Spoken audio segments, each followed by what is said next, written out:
talked about a story from the life of Gideon. We also talked about the story of Naomi. And today we're going to be looking at the story of Esther. So if you've got your Bibles, you can go ahead and be turning there.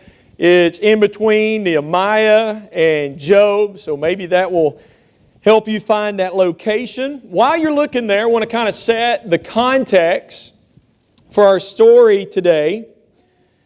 All of this took place somewhere around 2,500 years ago in the city of Susa. Now, Susa was a little bit north of the Persian Gulf, is a little bit east of the Tigris and the Euphrates River. And so what we're going to be looking at today basically is modern-day Iran. That's where our story is going to take place.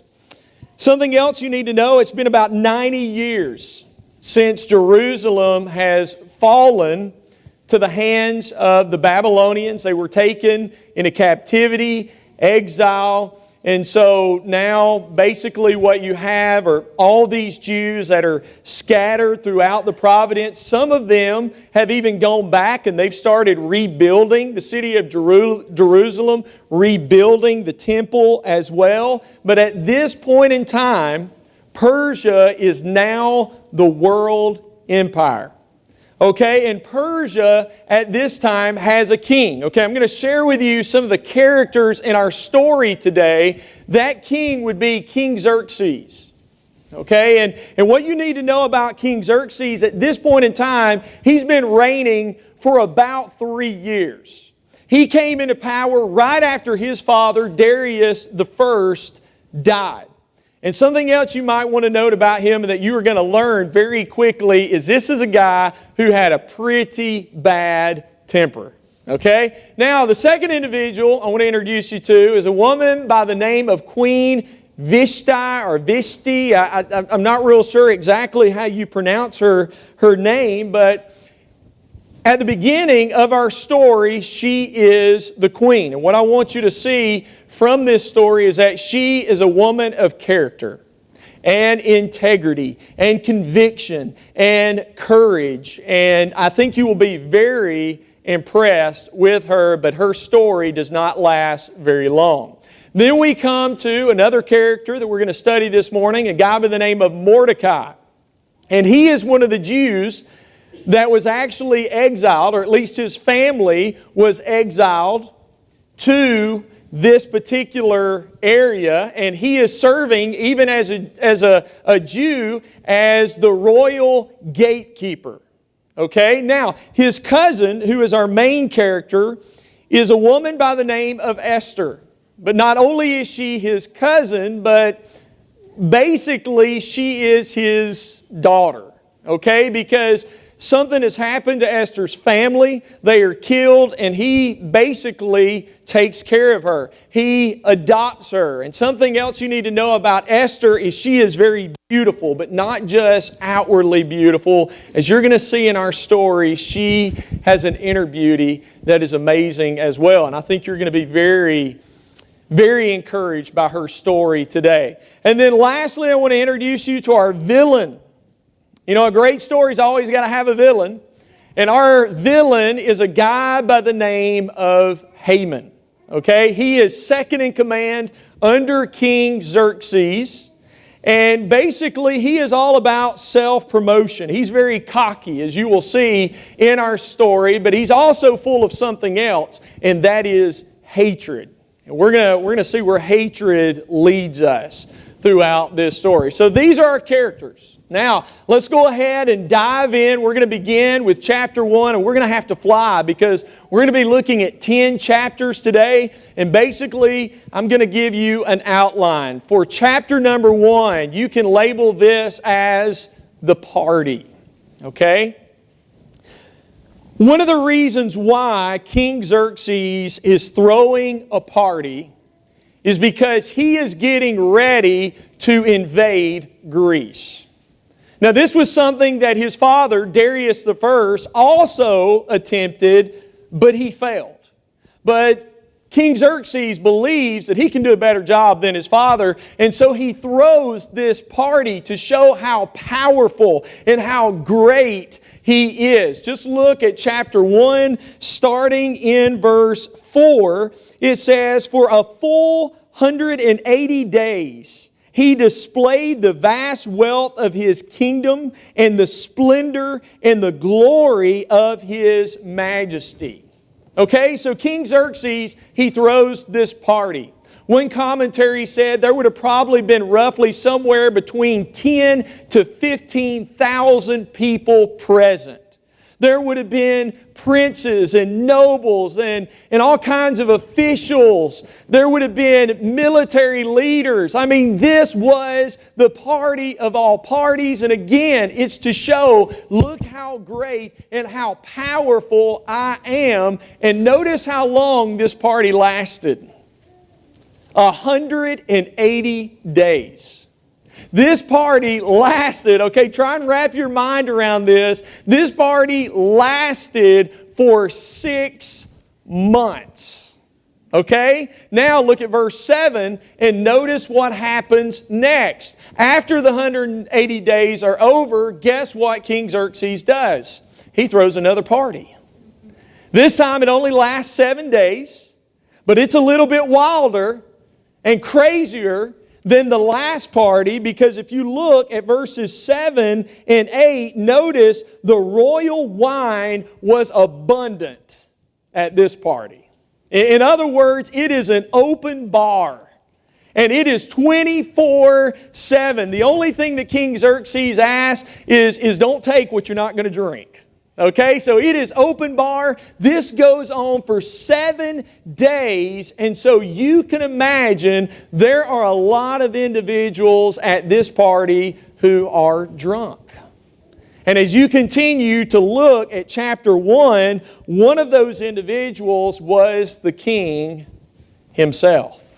And so as the 7 days are wrapping up, he says to all his buddies that are there, that are present for this party, he says, look, he says, before you go, he says, I want you to see how beautiful my wife is. And so he tells his servants, look, go and get the queen and put the crown, her royal crown, on her head. Now, as you began to study and kind of look at tradition during this day and time, basically what they believe, he was telling the servants to tell Queen Vashti was, look, he wants you to come to this party with nothing on but your crown. In other words, what he was wanting her to do was to come to this party with all his drunken buddies and display herself naked. I mean, nothing but her crown. And notice how she responds. She says, no way. I'm not coming. Why? Because she was an individual of character, integrity. She was thinking about, well, really how she was going to be perceived, how the king, who at this point in time was not in his right mind, how he was going to be perceived. I mean, what he asked her to do was absolutely terrible. And even though she knew that by telling the king no, this was going to come with a high price, she said, I can't do it. And when I talk about a high price, remember I told you that King Xerxes was a man with a very short temper. When word got back to him that she was not coming, he was furious. And he gathered all his officials and his buddies together and he says, what do I need to do about this? I mean, what does the law say about a queen who won't obey the king? And they said, well, let me tell you one thing, king. If word gets out to our wives what your wife has done, it's going to fall apart for all of us, okay? So you got to nip this in the bud. You've got to punish her. Take the crown away from her, and I would even make a decree saying that all women in the empire of Persia are to obey and to respect their husbands. Check me on that. Look at the latter part of chapter 1. And he agrees. So the crown is stripped from Queen Vashti. She is taken out of the picture, and there is this decree that goes throughout the land. Women, you are to obey your husbands. And that's kind of how everything closes out in chapter 1. Okay? Next chapter, you can label this as the pageant. Now, some time has clicked off the clock from chapter 1 to chapter 2. You're looking at a span of about 4 years, because just know that King Xerxes, he has gathered up his army, like we talked about in the beginning, and he is going to invade Greece like his father did. Except this time he's hoping that he is going to be successful, but he is not. How many of you, well, I better not ask that question because it may not be a very good movie, but there was a movie that some of you have probably seen called The 300. Okay? That's what that movie was about. King Xerxes, his army fails, and so he comes home empty-handed, and he's very upset, and he turns to his harem for comfort and so forth, according to historians. But it gets to the point where he decides, you know what, I need a new queen. I've got to have someone else as my queen. And so what takes place is he gets all his buddies together and he says, look, how should I go about this? And they say, well, here's a suggestion for you. Why don't you have a pageant, a Miss Persia pageant?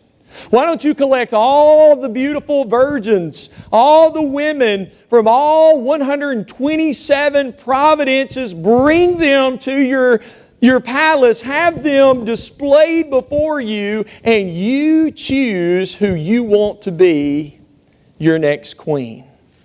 And man, King Xerxes, he likes this, and so he sends word out for all the beautiful women, the virgins from all the different provinces to be brought to his palace. Now, this is where we begin to see the hand of God. One of the things that you might want to note is that as you read through the entire book of Esther, you never see the name God used once. God is never mentioned throughout the entire book of Esther. But even though you never see God mentioned, you see His handiwork. You see Him working behind the scenes in every different direction. And really, this is where it begins, because as they are picking out these beautiful women, they pick out a woman, a young woman, by the name of Esther. And she's a Jew. She's a foreigner. But they don't realize this. And not only was she chosen to be in the Miss Persia pageant, but in the very end, the king, King Xerxes, chooses her to be his next queen. Now, something you might want to make a mental note of, I want you to download this and kind of save it for later. After she becomes King Xerxes' queen, Mordecai, her cousin, and basically her adopted father, he says to her, listen, do not tell anyone that you are a Jew. Okay, now we're not going to deal with that just yet. Save it, download it. We're going to come back to it towards the end of the story. Something else I want you to download and save for later. After she becomes queen, Mordecai, the gatekeeper, is at the gate doing his normal duty, and he overhears two men plotting the death of the king. And so he sends word to Queen Esther telling her about it. And so Queen Esther goes before King Xerxes and says, listen, this guy Mordecai, she gives him the credit. This guy Mordecai says, these two guys are plotting against you. They're planning on killing you. And so guess what King Xerxes does? He takes those two men out. He has them killed. And this is what I want you to log. And then he brings in the royal records, and he says, I want you to record this. Record that Mordecai saved my life on such and such date. And that's all that's done at the moment. So file that away. Okay, and again, this is all going to be a part of the process of seeing God work. But this is how chapter number 2 plays out. You see the death of these two men who were plotting against the king. Now, chapter 3, we're going to call this or label this the plot. Okay? And, basically what we're going to see in chapter 3 is an introduction to our villain, which is Haman. After King Xerxes realizes that there are some individuals who don't like him, who have been plotting to kill him, he decides he's going to shake up the government a little bit. And he takes this guy Haman and he promotes him as second in command over the entire empire. Okay? And like I told you in the beginning, Haman is kind of a cocky guy. I mean, he is full of himself because what he does is everywhere he goes, he lets people know, when I come into your presence, you are to bow down to me. And guess what? Everyone did what Haman said. They bowed down to him except for one guy. A guy by the name of Mordecai. And here's the reason Mordecai would not bow down to Haman. According to the law of God, Exodus chapter 20, verses 3 through 5, you shall have no other gods before me. You shall not bow down to them or worship them. You see, Mordecai only bowed to one, and that was God Almighty. But Haman didn't know that at the time. He would come through and he never really noticed Mordecai, but some of the other guys who worked with Mordecai realized that he wasn't bowing, and they were, and they didn't like that. So they go to Haman and they say, hey, listen, this isn't fair. Every time you come in our presence, we bow down, but this guy over here, this Jew by the name of Mordecai, he stands up. He won't bow down to you. They said, go see for yourself. So Haman goes to see Mordecai, and guess what? He will not bow. And man, that makes Haman furious. And what makes him even madder is that he is a Jew. He hates the Jews. Just look at chapter 3, verses 5 through 6. When Haman saw that Mordecai would not kneel down or pay him honor, he was enraged. Yet having learned who Mordecai's people were, he scorned the idea of killing only Mordecai. Instead, Haman looked for a way to destroy all Mordecai's people, the Jews, throughout the entire kingdom of Xerxes. And so notice, not only did he hate Mordecai, he hated the Jews, and so he starts planning. He's going to take all of them out. But before he presents everything to the king, he needed a date. When am I going to make all of this happen? And so he went to his astrologers and they threw lots. And the date that they came up with was the 13th day of the 12th month. And I'm sure that probably didn't make Haman very happy, because now he was going to have to wait close to a year before he could see all of this planned out. And to me, that's just God's hand.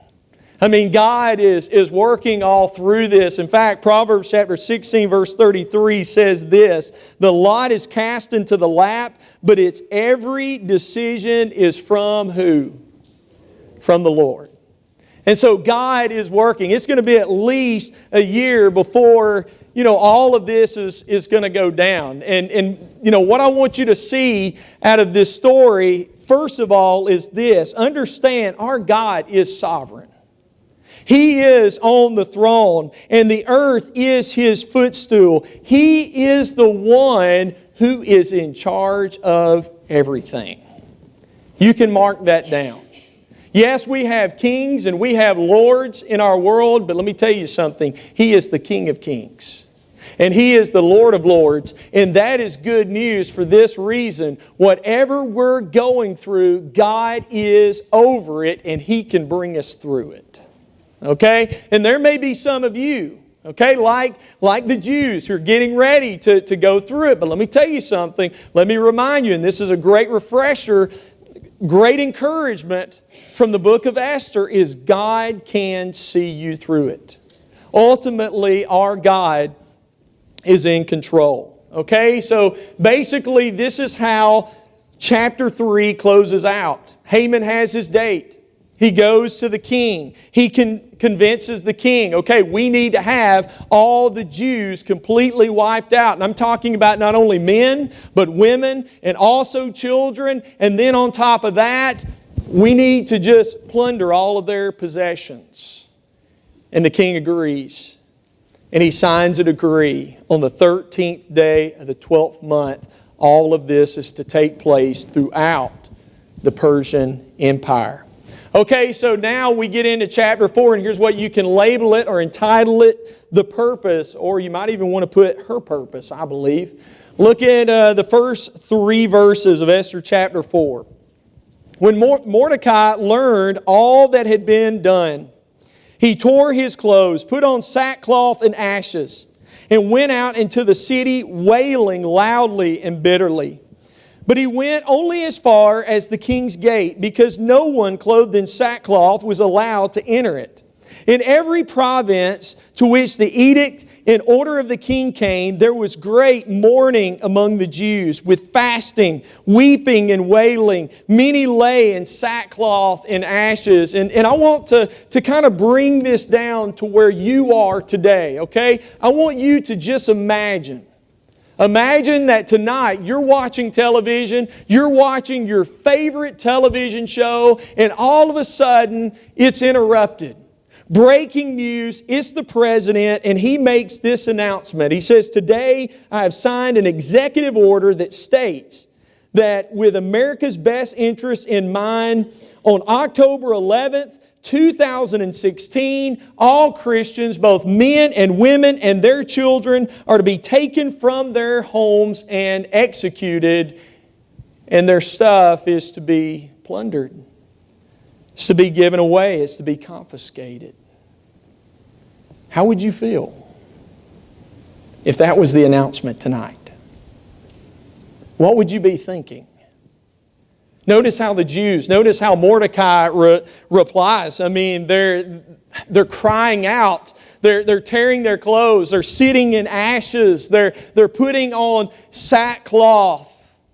And one commentary says, along with the fasting, it's implied that they were praying. It never mentions that in the text. But along with the fasting, there would have been prayer calling out to God. And so here is Mordecai. And word reaches Esther that he's wearing sackcloth. And he's mourning and he's wailing. And so she sends one of her servants. She says, "Look, go find out what's going on." Evidently, she was in the dark. And when the servant gets to Mordecai, he tells her what's going on. And not only does he tell the servant what's going on, he also hands the servant a copy of the king's decree and says, "Look, give this to Esther." And he also tells Esther, "Please go to the king on behalf of your people and plead with him, beg him not to kill us." Okay, so the servant comes back and gives all of this to Esther. And well, I want you to notice her reply. Look at verses 10 through 14. "Then she instructed him to say to Mordecai, 'All the king's officials and the people of the royal provinces know that for any man or any woman who approaches the king in the inner court without being summoned, the king has but one law, that he be put to death. The only exception to this is for the king to extend the gold scepter to him and spare his life. But 30 days have passed since I was called to go to the king." Okay, so notice Queen Esther is hesitant here. Mordecai sent word, "Listen, you've got to do something. You've got to go to the king. You've got to beg him not to kill us." And Esther sends word back saying, "Listen, the king hasn't called me. I don't know if I'm in trouble with the king or what, but for 30 days he hasn't called me. And if I go to him without being called, there's a possibility that I could be killed. If he doesn't extend his golden scepter to me, then I'm executed. I'm done."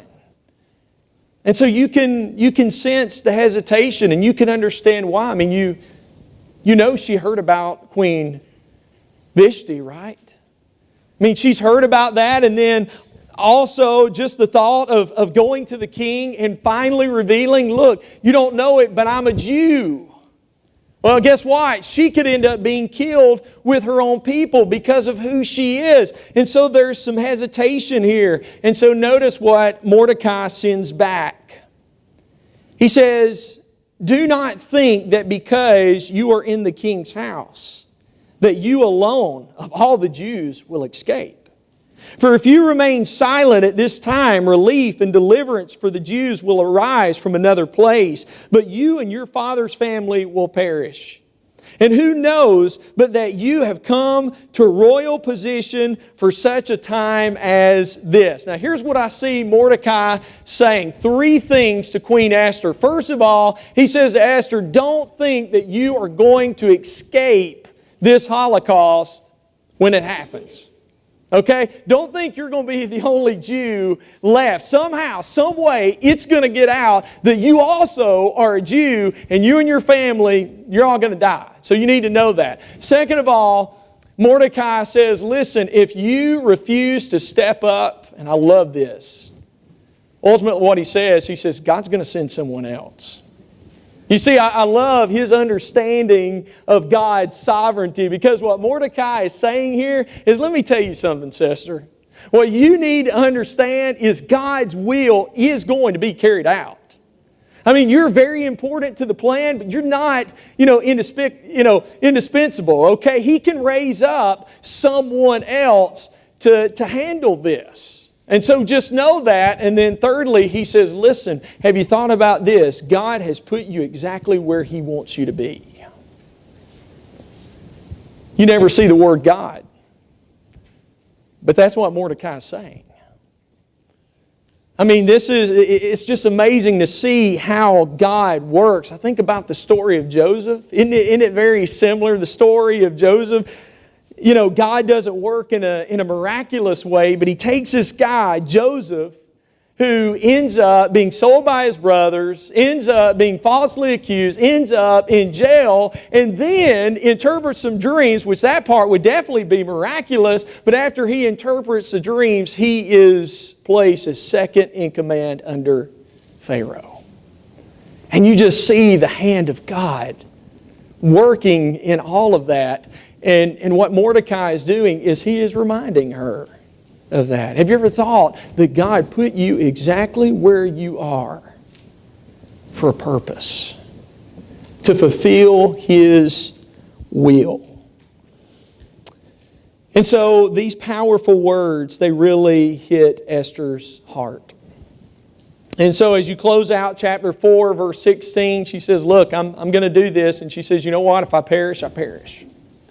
If I'm killed, I'm killed. But she says, look, send word to all the Jews, asking them, before I go to see King Xerxes, asking them to pray and fast for 3 days. Which tells me, you know what? She's no longer thinking of relying on herself. She's putting this on God. She's putting this on her people. She needs help. She can't do this on her own. Okay, and that's how that particular chapter closes out. We get into chapter 5, and we're going to call this or label this the petition. 3 days of fasting and prayer has gone by, and it's time. It's time for Esther, Queen Esther, to take a stand, and so she walks down that long hallway to the king's throne room, and she walks in, and the king extends the golden scepter. In other words, she's not going to be killed. And evidently God has already played out a plan in her mind, because when she comes in, the king says, Esther, what do you need? I'll give you up to half the kingdom. Now she could have immediately said, save my people. I'm a Jew. These people, that are Jews, their lives are in danger, but she doesn't. Evidently she's already played this out in her mind, and what she does next is this. She says, you know what? She says, I have prepared a feast for you and Haman. And she said, what I desire is for you guys to come and eat with me. And so the king says, you've got it. And so Haman and the king, King Xerxes, they go to this banquet, this feast. And again, the king says, okay, Esther, what is it? What is it that you want? I will give you up to half of my kingdom. And she says, I'll tell you what I want. She says, tonight was so good. She said, let's do this again tomorrow. You and Haman, y'all come back tomorrow and let's have another feast. Now, let me ask you a question. How do you think Haman was feeling at this point? Oh man, he's proud, right? I mean, I'm doing dinner by myself, no one else. Not any military leaders or any other royal officials or princes. It's just me and the king and the queen, and she is inviting me back to eat with her again tomorrow. In fact, if you will look at chapter 5, verse 9, it talks about how he is happy and he is high in spirits, but then as he is leaving the palace, guess who he passes on the way out at the royal gate? Mordecai, right? There's Mordecai, and guess what Mordecai doesn't do? He doesn't bow down to Haman, and so now all that happiness and excited, feelings that was going through Haman's mind at the moment, they're all gone. I mean, it just totally robbed him of that great experience. Now, let me ask you a question this morning. How many of us are guilty of the same thing? How many of us can allow something so small, so minute, just one thing to rob us of our joy when we've got so many blessings over here in this life? And that's what happened to Haman. He hated Mordecai so bad, and the fact that he wouldn't honor him and bow down to him, that he goes home. And at first he's telling his friends and his family, man, you are not going to believe who I had dinner with tonight, just the king and the queen, and she's invited me back tomorrow. But you know what? It's all for naught. I'm still not happy, because as I was leaving the gate, that guy Mordecai, that Jew, he wouldn't bow down to me. And so, it absolutely robbed me of my happiness. I can't be happy about this. And so his wife and his friend said, well, you know what? Here's what you need to do. You need to build a gallows over here, and you need to hang Mordecai on it. Because, listen, you're the right-hand man. Haman, you don't have to wait for all the other Jews to be killed. Go ahead and kill him now if that's what will make you happy. And man, it did. He was like, you know what? You're right. And so he starts the construction of this 75-foot gallows to hang Mordecai on. I mean, he knows, hey man, I'm King Xerxes' boy. And evidently, Queen Esther, she loves me. She's invited me back again for dinner tomorrow night. And so that's how chapter 5 ends. Because the gallows are being built. And man, Haman can barely sleep. He's so excited to go and present his plan to the king the following day. Now again, here's where we're going to see God's hand at work. I mean, it's absolutely amazing. That same night, there's someone else who can't sleep. And that is King Xerxes. He is tossing and he is turning. And so you know what he does? He says, bring in the royal records and read those to me. Surely this will put me to sleep. And so while he's laying there and they're reading these royal records to him, remember I told you to file this away, Mordecai's name comes up. And how he had saved the king, a while back. And so finally King Xerxes says, hey, did we ever do anything special for this guy? I mean, did we ever honor him in any way? What did we do for him? They said, well, you didn't do anything. And he said, man, I've got to do something. Well, here comes Haman. And man, he is absolutely excited. This is it. I'm going to ask the king to have Mordecai hung today. I will be rid of him. And when he comes up to King Xerxes looks at him. He says, Haman, he says, I got a question for you. He says, yes, king, what can I do for you? And he says, what should I do for a man that I want to honor? And let me ask you, who do you think Haman thinks he wants to honor?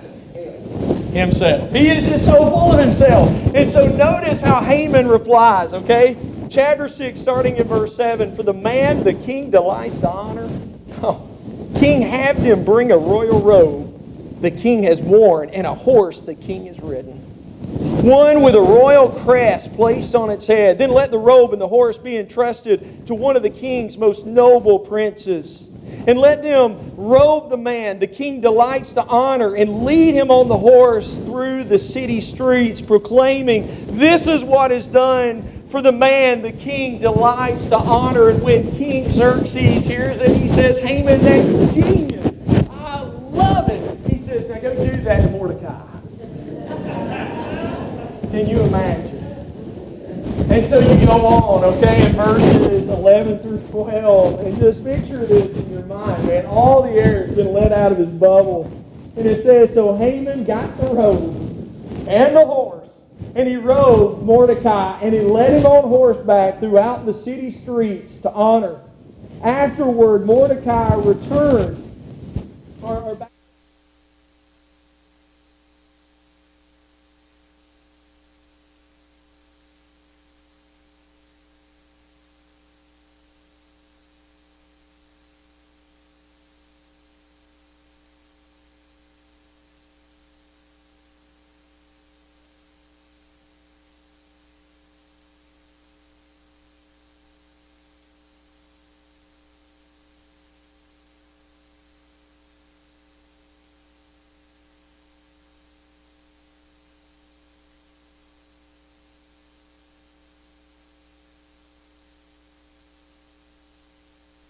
On the door.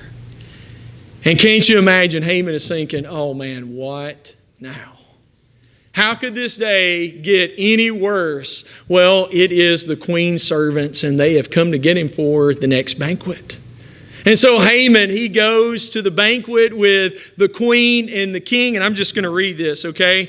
Chapter 7, verses 1 through 10. I couldn't put it up on the board. It's too lengthy. So the king and Haman went to dine with Queen Esther. And as they were drinking wine on that second day, the king asked again, Queen Esther, what is your petition? It will be given you. What is your request? Even up to half the kingdom, it will be granted. Then Queen Esther answered, if I have found favor with you, O king, and if it pleases your majesty, grant me my life. This is my petition. And spare my people. This is my request, for I and my people have been sold for destruction and slaughter and annihilation. If we had been merely sold as male and female slaves, I would have kept quiet, because no such distress would justify disturbing the king. King Xerxes asked Queen Esther, who is he? Where is the man who has dared to do such a thing? Esther said, the adversary and the enemy is vile Haman. Then Haman was terrified before the king and queen, and the king got up in rage, and he left his wine and went out into the palace garden. But Haman, realizing that the king had already decided his fate, stayed behind to beg Queen Esther for his life. Just as the king returned from the palace garden to the banquet hall, Haman was falling on the couch where Esther was reclining. The king exclaimed, will he even molest the queen while she is with me in the house? As soon as the word left the king's mouth, they covered Haman's face. Then Harbona, one of the eunuchs attending the king, said, hey, gallows 75 feet high stand behind Haman's house. He made it for Mordecai, who spoke up to help you, O king. And the king says, well, then hang him on it. So they hanged Haman on the gallows that he had prepared for Mordecai. Then the king's fury was subsided. Now, I don't have time to cover the last 3 chapters, but I'm just going to give you kind of an idea of what takes place. I want to encourage you to read it for yourself. What ends up happening is King Xerxes, he can't change the decree, but he helps Queen Esther and Mordecai redo everything to where the Jewish people are protected. Basically, he orders a decree, listen, if you touch any of the Jews, I'm coming after you. I'm going to make sure that you are killed. And so the Jews are saved, and what's really amazing is this foreigner, Mordecai, becomes the next prime minister, and he becomes the advisor. the trusted advisor of the king, King Xerxes. Okay, now I know we're out of time, but there's two things I want you to grab, okay, if you hadn't already grabbed it. And there's many other lessons that you can grab from this amazing story. But here's the first one. Our God is alive and He is working in this world. I hope you know that, okay? I hope you can see it. You may not see it through miracles, but just looking around, looking at how things have played out in your life, I hope you can see that God's not dead. He is alive and He is working on your behalf. He is not just with you, He is for you, and He wants to use you, which is our next point, or our last point rather. He wants to use you to bring about His will and His purpose, okay? I want to close out with this. I read a book a while back by Erwin McManus. It's entitled Seizing Your Divine Moment. And this is what he says in the book, and I thought it relates really well with the story of Esther. What if you knew somewhere in front of you was a moment that would change your life forever? A moment rich with potential, a moment filled with endless possibilities. What if you knew there was a moment coming, a divine moment, one where God would meet you in such a way that nothing would be the same again? What if there was a moment, a defining moment, where the choices you made determine the course and the momentum of your future? How would you treat that moment? How would you prepare for it? How would you identify it? You know, moments are as numerous as the stars in the sky and the sands in the sea, and any one of them could prove to be your most significant divine moment. However mundane a moment may appear, you rarely know the eternal significance of that moment. When a moment is missed, you have a glimpse at an opportunity lost. When you dream, you look at a moment still to come. Yet the only moment that you have to take responsibility for right now is the one in front of you. There may well be many moments waiting behind this one. And though the most significant moments of your life may still be moments away, the moment you are in right now waits to be seized. And I want to encourage you in that. I believe with all my heart that God speaks throughout His Word of the purpose and the plan that He has for each and every one of us. Now, we may refuse that purpose and that plan. Esther had that opportunity to say, no, I'm not going to step up and I'm not going to step out. And we're the same. We're all free moral agents. But let me tell you something. God wants to use you. You have a purpose, and that purpose is to glorify God and to point other people to His kingdom, to His majesty, to His lordship, and to His reign over everything. And so this morning, if you need to respond, maybe you need some courage this morning. There's nothing wrong with that. You know, Esther was scared, but even though she was scared, didn't mean she didn't have courage, because in the end, she stepped up, didn't she? And she risked everything to save the life of her people. And I hope today that maybe each and every one of us will have a shot of encouragement to say, you know what, I want to step up and I want to step out for God, and I want to step up and I want to step out for others. Or it may be that some of you this morning, maybe you just need to come to God today. Jesus is waiting. He's waiting for you to come forward and to make Him the Lord and the ruler of your life. And I'm telling you, you will be blessed. As we talked in Bible class this morning, a life apart from the Father is a life that is falling apart. And I see it all the time. If you want a truly blessed life, doesn't mean you won't have problems, but if you want a blessed life, and someone who will go through things with you, no matter what they are, and see you through, then come to Jesus. He's the best friend you could ever have. And so if you need to respond, won't you come as together we stand and sing.